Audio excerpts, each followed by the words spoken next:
With the National Day of Prayer just one day away, we are turning our hearts toward faith, hope, and healing.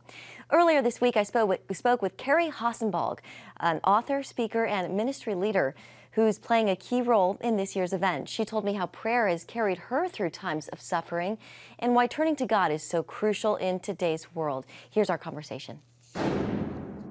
Kerry, welcome. Thank you for being here. Thanks for having me. This is exciting. It's fun to have you in person. So National Day of Prayer, why is it so important, and what are you most looking forward to this year?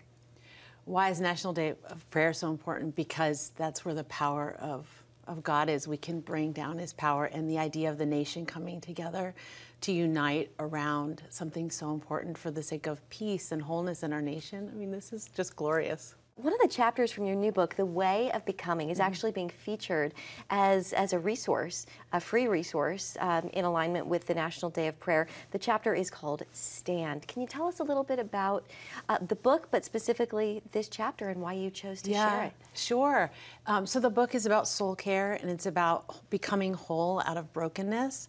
And the chapter called Stand is really about how do you withstand the hurricanes that you face in life. And it's a really good resource around how you engage with the Lord when things are really hard, when you can't see in the darkness. And it's the theme around National Day of Prayer this year. It's about pouring out to the God of hope. And so Stand is about how do you access the God of hope. You mentioned this, but it's your story. Tell us a little bit about that. That chapter is about when I lost my baby. She was stillborn, and there was a lot of other factors. There were multiple storms happening in my extended family's life, and that's really what a hurricane is. It's multiple storms coming together, and that's how a physical hurricane forms. And so we were in one of those hurricanes, and I wanted to know, how do I access God? How do I not become destroyed? And how do I come out on the other side of this and become whole again? And what is the Lord saying to me in the loss of my child? And so it begins with the origin story, but then it takes people through, okay, now look at your story. How can you become whole? How can you access God in your need, in your hurricane? Yeah, and you also, you co-authored the official National Day, the National Day of Prayer song, I Will Stand, that kind of goes in line with that. Tell us about that, and it's with members of the Casting Crowns. Yes. How did you get in, how did you get hooked up with them, and how did this all come about? Yeah, so my husband used to travel with Stephen Curtis Chapman and Casting Crowns and different Christian music artists around the orphan care ministry that we used to do, and we became friends. And Melody and Joanne DeVivo, two of the original band members, and band members for all of the 20-some years that they've been together, they would come alongside of my retreats that I did, the Becoming retreats, and do music. And we ultimately started writing music together to go with the curriculum of my book, The Way of Becoming.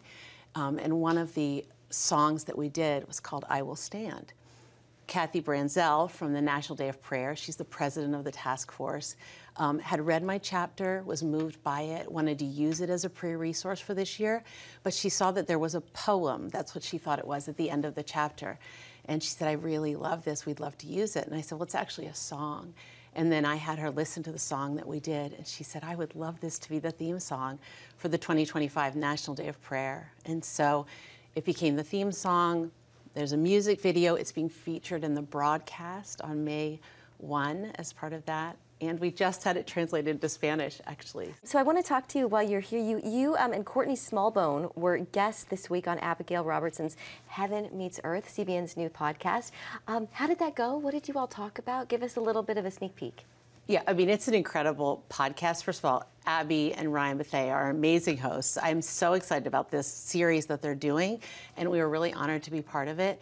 Courtney Smallbone and I have been walking together because she and I have both suffered the losses of children and also witnessed extraordinary miracles. And the sneak peek is that our podcast that we did was about how do you deal with the tension of extraordinary loss in your life, but also knowing that God is real and that He performs miracles, because both of us have experienced both.